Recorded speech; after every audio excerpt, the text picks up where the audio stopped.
জৈব যৌগের আলোক সমানতা বুঝতে হলে তোমাকে অবশ্যই জানতে হবে কাইরাল কার্বন কি। আজকে আমরা কিভাবে কাইরাল কার্বন চিনতে হয় সেটা দেখব।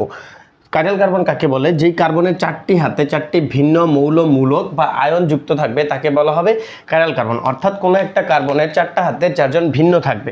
যেমন এই যৌগটার ক্ষেত্রে খেয়াল করো, এইটা হলো কার্বন, এই কার্বনের এই হাতে আছে ক্লোরিন, এই হাতে হাইড্রোজেন, এই হাতে অ্যালডিহাইড মূলক এবং এই হাতে মিথাইল মূলক। তাহলে দেখো তো এই কার্বনের চারটা হাতে চারজন ভিন্ন, তাহলে এটাকে বলা যায় কাইরাল কার্বন এবং কাইরাল কার্বনকে স্টার চিহ্ন দিয়ে চিহ্নিত করা হয়।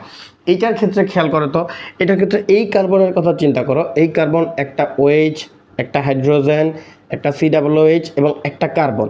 অর্থাৎ এই কার্বনটাও কিন্তু চারটা ভিন্ন মূলক অথবা আয়নের সাথে যুক্ত আছে, তাহলে বলা যায় এটাও একটা কাইরাল কার্বন। সিমিলারলি এই কার্বনটার কথাও চিন্তা করো, এই কার্বনটাও একটা OH, একটা COOH, একটা হাইড্রোজেন এবং অন্য একটা কার্বনের সাথে যুক্ত আছে, তাহলে বলা যায় এইটাও একটা কাইরাল কার্বন। তার মানে একটি যৌগে এক বা একাধিক কাইরাল কার্বন থাকতে পারে এবং যদি চারটা হাতে চারটা ভিন্ন কেউ যুক্ত থাকে তাহলে সেটাকেই বলা যায় কাইরাল কার্বন।